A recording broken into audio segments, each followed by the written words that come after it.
Hello, hello, everyone. Just making sure all the technology is working.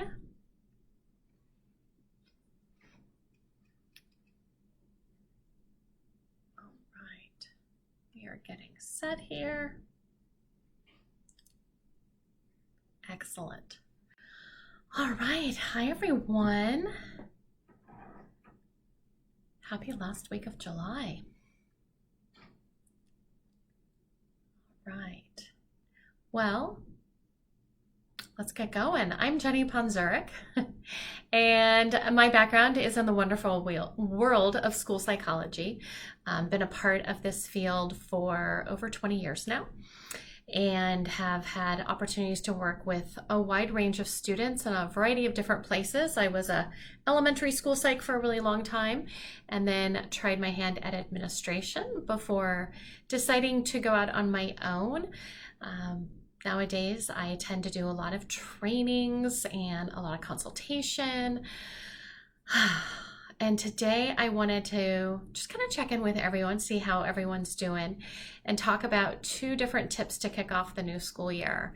And I know some of you are like, new school year, I am weeks away from starting. But I also know some school psychologists are back at work already. And how do I know this? Because I'm doing 3 trainings this week. I'm doing 3 in-person trainings for 2 of them are psychologists and another one's another group going back to their school district. So I'm like, all right, people are starting. Let's talk about this for those people who are already starting. I'm doing a training tomorrow about learning disabilities, and then I am doing a training on Wednesday about other health impairment, and then a training on Thursday for social emotional specialists to explain how not every kid with attention and anxiety need to be referred for a special education evaluation. We'll see how that goes. I have 3 hours to say that one sentence, just a variety of different ways. Yeah, we'll see how that goes. All right, so for those of you who are starting back, let's talk about 2 quick tips. And for those of you who aren't starting back, you can just jot these things down, put it in your to-do list closer to the start of your school year. All right. I think one of the things that I get a lot of questions about when I talk to interns, people who are starting their first year, people maybe starting their second year, maybe at a new school site, maybe in a new district, and they always wonder, like, how do I introduce myself, right? Like, not just, hi, my name is, but like, how do I introduce myself to the whole staff? And there's so many different ways. There's so many different ways for you to do this. If you are walking into a school that is brand new to you, but you have access to like last year's school psych, you might want to check in with them and be like, you know your staff really well. I have a couple of ideas on how I want to do my introduction. What do you think might be a good idea? If not, I say go with the one that is most comfortable with you, for you. I used to like just write out a letter, like, hi, my name is Jenny. I used to be Jenny Jones back there. My name is Jenny Jones. I'm your school psychologist. This is what room I'm in, way back in the back of the school, usually. This is how to get a hold of me. I used to be at multiple school sites, so it was usually I'm typically on the campus at, on these days, but this is how to get a hold of me at any time. Obviously, we can do that through email. I have heard from a lot of teachers that they really appreciate the physical letter, so that they can go back and reference that. We know like how inundated we are with email, and so that could be like something that could easily be lost. You of course could combine the best of both worlds, send an email with an attachment, right? The people who want to print that out get to print that out. Of course, there are people who are being really cool and snazzy nowadays, and they're doing a little video introduction, right? It's so easy to record yourself nowadays, whether it's a Zoom recording or I like to use, in my world, I like to use Loom, Loom. It's free for a lot of minutes of holding recordings. I've used Loom for a couple of different reasons. It's a really cool way to also just send a quick video to someone who's having a problem finding something on like the Google Drive folder, or being able to do something technology-wise. Sometimes people need to see it, and so it's a really nice way to capture your screen. There are a lot of different things that could be really helpful for you. So, doing a quick little video could be something if that's something that you're comfortable with, right? I think what do we want to include in that is going to be important. Who are you? And you might want to include like 3 fun facts. I know sometimes, again, like I was at 3 schools when I started. It was like, I don't have a lot of time for socializing with everyone because like I'm only here one day, but here's some cool, fun things about me. Maybe your favorite snack, just in case someone wants to bring you something during school psych week. Maybe something fun you did over the summer, maybe a hobby that you have. And so if someone sees you in the hallway, could be a great way to connect on something other than, I have this kid you need to test, right? Sometimes in our letters or our introductions, we also explain to the people reading it, what is a school psychologist? It's unfortunate that still to this day, we have to tell other educators what it is we do.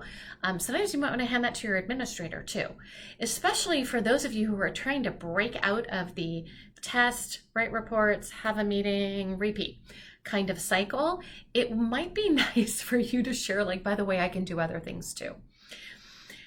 Which leads me to the last part. I think this is a really great opportunity for you to share with your staff. These are other things I'm really interested in hoping to contribute to the school. Something you're very passionate about. Some aspect of our NASP 10 domains that you really want to make sure you get in this year. So for me, I know a lot of my colleagues love doing the counseling. I was okay doing the counseling. It's definitely not like my thing that I love, love, love. I love talking about pre-referral things. If you want to talk about reading intervention program, I'd love to talk to you about that. If you're interested in implementing this and us improving a tier 2 system, I would love to talk to you about that. Don't get me started on progress monitoring and data team meetings. Those I love.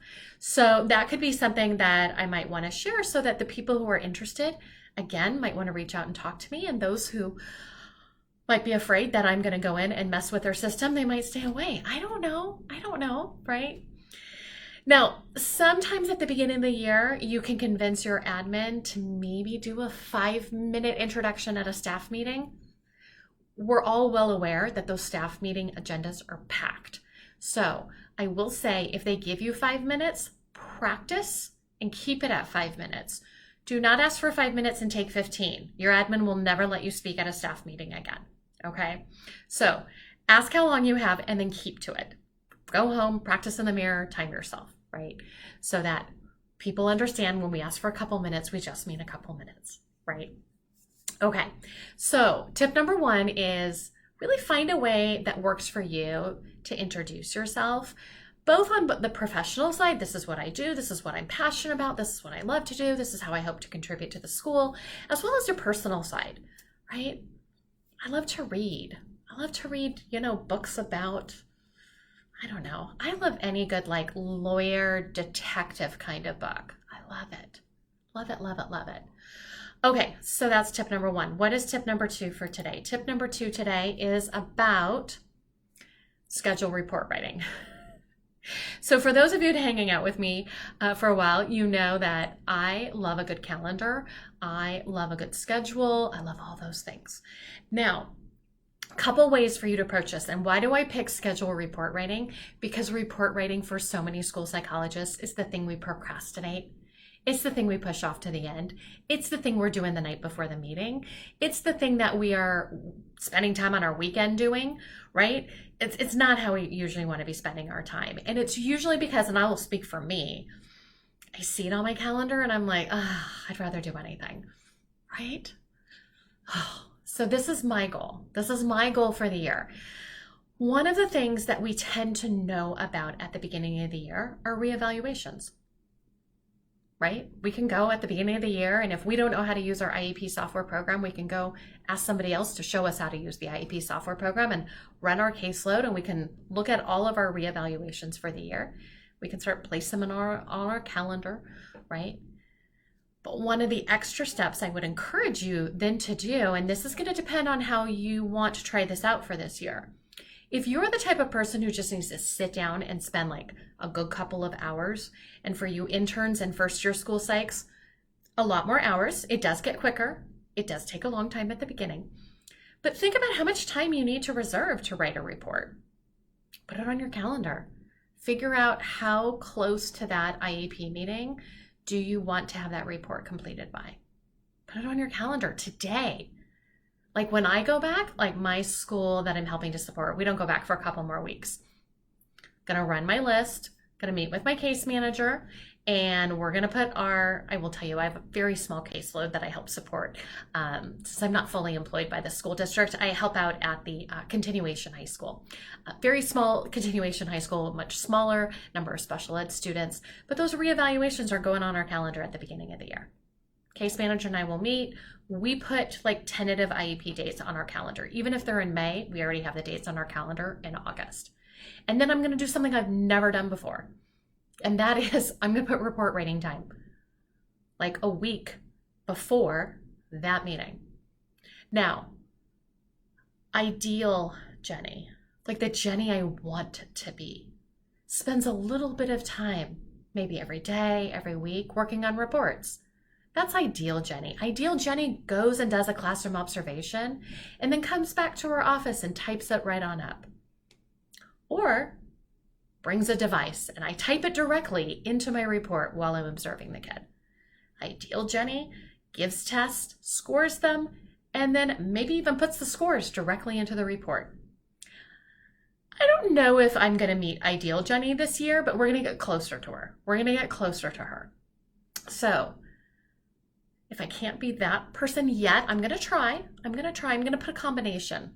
For me, I'd like a little bit of report writing, right? Just even those 30 minutes a day, right? For those of you at middle school and high school, I might want to pick one period, right? Second period, or it's my report writing time. Trust me, you can always find something to be working on. You can always do a file review. You can always do something. It could even be your scoring protocols because that's going to be a step in the report writing. So that could be something, right? That's part of Ideal Jenny. The other part is I'm going to need some big chunks of time, right? Those little things, that's going to help me along. And for those of you who've been in the field for a while, what do you know? You know, one of the most amazing feelings ever is when you open up a report and you forgot that you had already done parts of it, right? You're like, I already wrote up the observation.